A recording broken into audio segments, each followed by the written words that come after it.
Como era de costume, alguns fariseus, querendo conseguir uma prova contra ele, perguntaram: de acordo com a nossa lei, um homem pode mandar a sua esposa embora? Jesus respondeu com outra pergunta: o que foi que Moisés mandou? E eles responderam: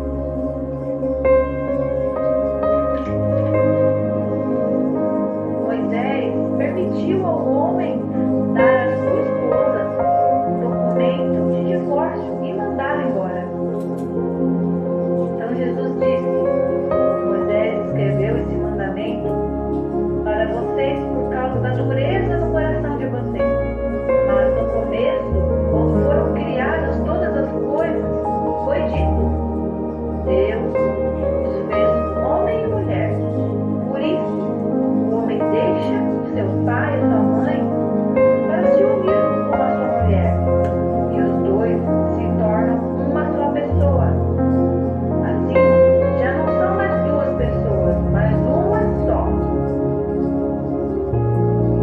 Portanto, que ninguém separe o que Deus uniu.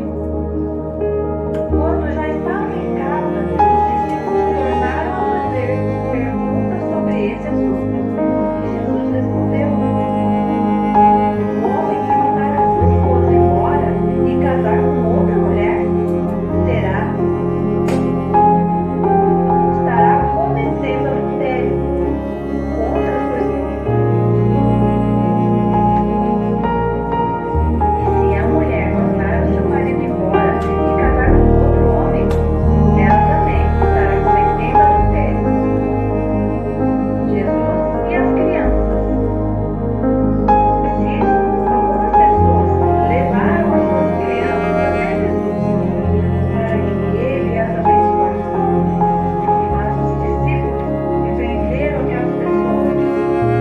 Quando viu isso, Jesus não gostou e disse: deixem que as crianças venham até mim. Não proíbam que elas façam isso, pois o reino de Deus é das pessoas que são como essas crianças. Eu afirmo a vocês que isso é verdade. Quem não receber o reino de Deus como uma criança, nunca entrará nele. Então Jesus abraçou as crianças e as abençoou, pondo as mãos sobre elas. O moço rico. Quando Jesus estava saindo de viagem, um homem veio correndo, se ajoelhou na frente dele e perguntou: bom mestre, o que devo fazer para conseguir a vida eterna? Jesus respondeu: por que me chama de bom? Só Deus é bom e ninguém mais. Você conhece os mandamentos: não mate, não cometa adultério,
acontecer com eles.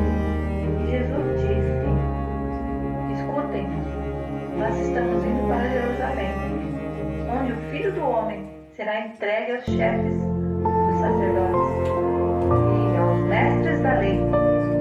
Eles o condenarão à morte e o entregarão aos não-judeus. Estes vão zombar dele, cuspir nele, bater nele e matá-lo. Mas 3 dias depois, ele ressuscitará.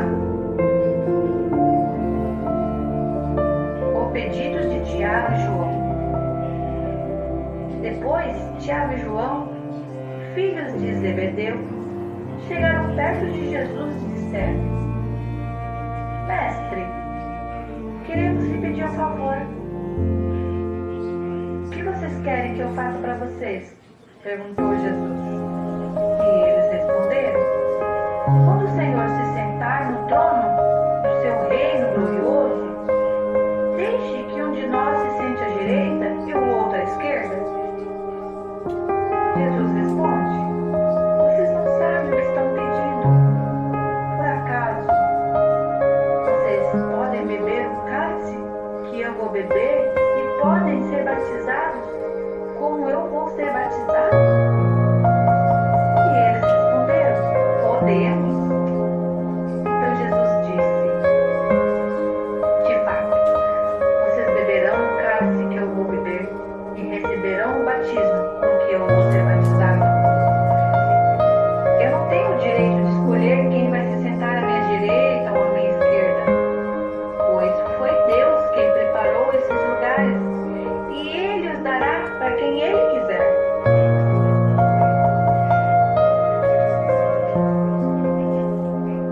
Quando os outros 10 discípulos ouviram isso, começaram a ficar zangados com Tiago e João.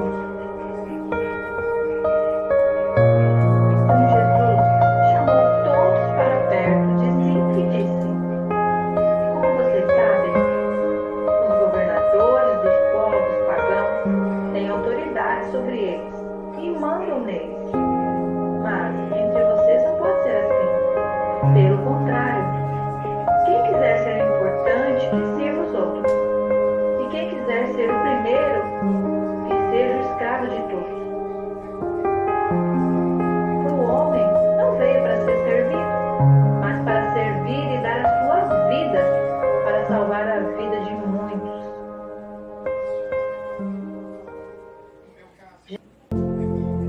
Jesus cura o cego Bartimeu.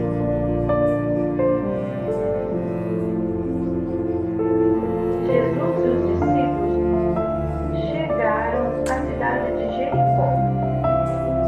Quando ele estava saindo da cidade, com os discípulos e muita gente junto, encontraram um cego chamado Bartimeu, filho de Timeu.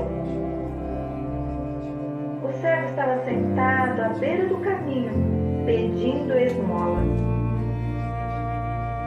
Quando ouviu alguém dizer que era Jesus de Nazaré que estava passando, o cego começou a gritar: Jesus, filho de Davi, tenha pena de mim. Muitas pessoas o repreenderam e mandaram que ele se calasse.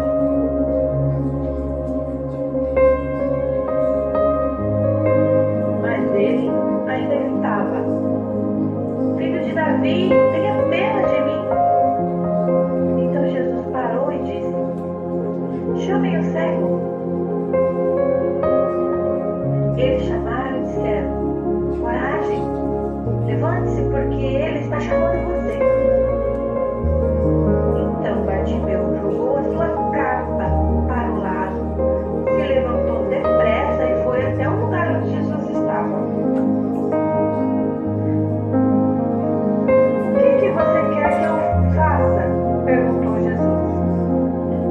Mestre, eu quero ver de novo, respondeu ele. Vá, você está curado porque teve fé, disse Jesus.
vida com Cristo. E o mais interessante é que até os discípulos ficaram espantados, porque na cultura do judeu, o homem rico significava aquele que era muito abençoado por Deus. Então eles não entendiam. Como assim?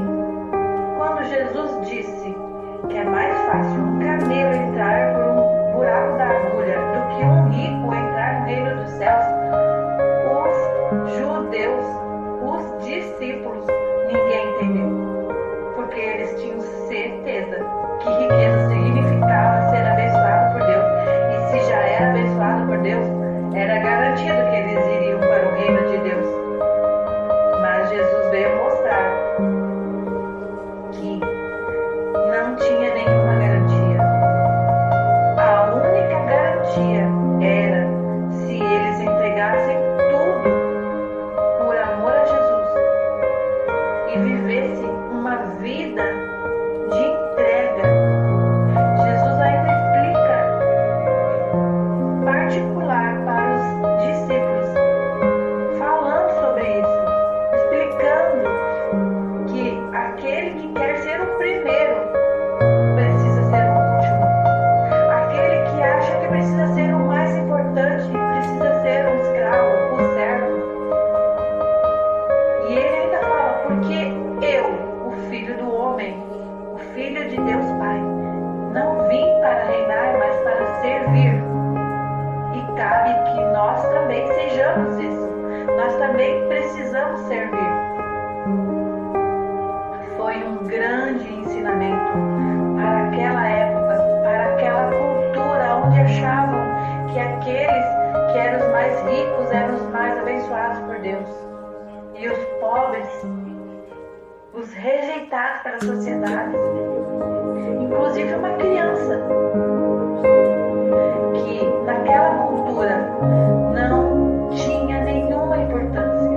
As mulheres e as crianças e os idosos naquela época não eram valorizados como hoje. Eles não tinham nenhuma importância para a sociedade. Eles eram excluídos, rejeitados. E muitos deles mendigavam. Porque não tinha uma valorização. A sociedade não dava valor e importância